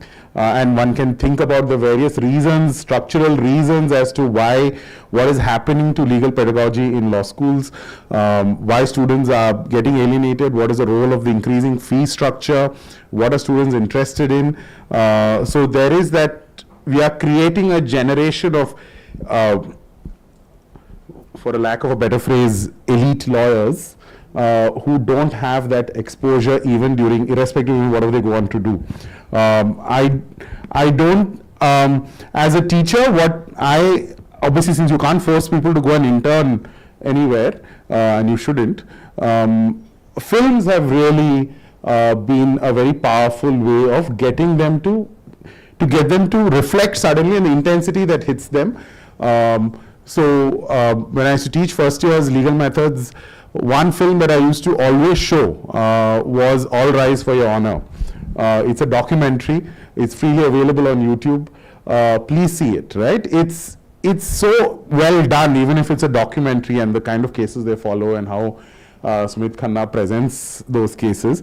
And I think it drives home such a powerful message to students that, and I think what do you want to drive? That there is a distinction between law and justice, right? That's the primary message you want to drive to a law student. And how do you do it? And I think films are a great way to do that. You know, I absolutely agree, and I think that part of what our cultural DNA, it becomes the lines that we have grown up with. I mean, Sunny Deol did that 2.5 kilo ka haath in the early 90s. Last week he made a film in which he again, he's self-referential about his own, the myth that he created for himself. The power of that dialogue and what you can do with it, it is absolutely what we can harness as people who work with media. And I really do believe that there should be, like, from Do Aankhein Bara Haath, which was a 1950s V. Shantaram film, to now there have been so many brilliant mainstream films which show both the police and the judiciary in, let's say, in a phrase that is so common these days, in good light, let's say. Okay, and let's also create one bad light ones and present it to your students or your the people at large, and let's have a larger conversation around it. What would you like? What would we like to be seeing? What do we want to see on our screens? I think ultimately it all comes down to that. Yes, thank you both. While the cultural representation of justice is extremely important, justice sells, law doesn't. The challenge remains that how do we can maybe influence law students, but as things stand, they're not even taught enough about their future workplace. So actually it's quite bleak, the ecosystem of law schools. They have no idea what they're entering after 5 years of education. They have no clue at all, and therefore a lot of them do not do litigation anymore. But I think we will not digress from our topic. The intention was simply this: the India Justice Report uses something called ranking to assess a very complex set of systems. It is a conscious choice to, for lack of a better word, dumb it down. And this conversation is only the first in, we hope, would be many conversations with many different sorts of people. And we also have a long way to go in having these conversations. So therefore, if no hands are being raised, I think it's a good point to end this evening.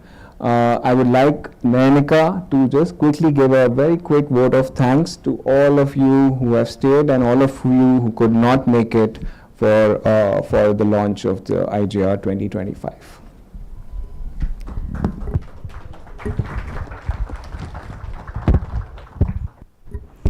Good evening, everyone. As we come to the close of this event, it's my greatest privilege to express our gratitude to everyone who's made today's evening a success. First and foremost, our deepest and sincerest appreciation to Madan Lokur sir for being here today and for his unwavering support and time over the years. We are immensely thankful to our steering committee who have stood by us and we've benefited enormously from their experience and their advice. A huge thank you to our guests, Anup sir and Shubhra Gupta ma'am, for their thought-provoking insights and meaningful conversation, the first of many, I hope, and on two of my favorite subjects, actually. Our gratitude also towards our subgroup members, Mr. Pancho and the members of PACTA, whose contribution in time for research, writing and review is what has built this India Justice Report. Our data partners at How India Lives for working with us side by side, and for Frappe for designing and upgrading our website. Most importantly, a very huge special thank you to my core team, our core team, and our leaders, Maya and Vale. They hold us to the highest standards of quality and work tirelessly to make IGI what it is today. Lastly and finally, our profound appreciation to all of you, our participants today. Your presence here is truly what has made this evening a success. IGI will continue to work with all of you. We'll be sending you all a feedback form, and we're hoping to hear back from you on your feedback, on your thoughts to make our report better.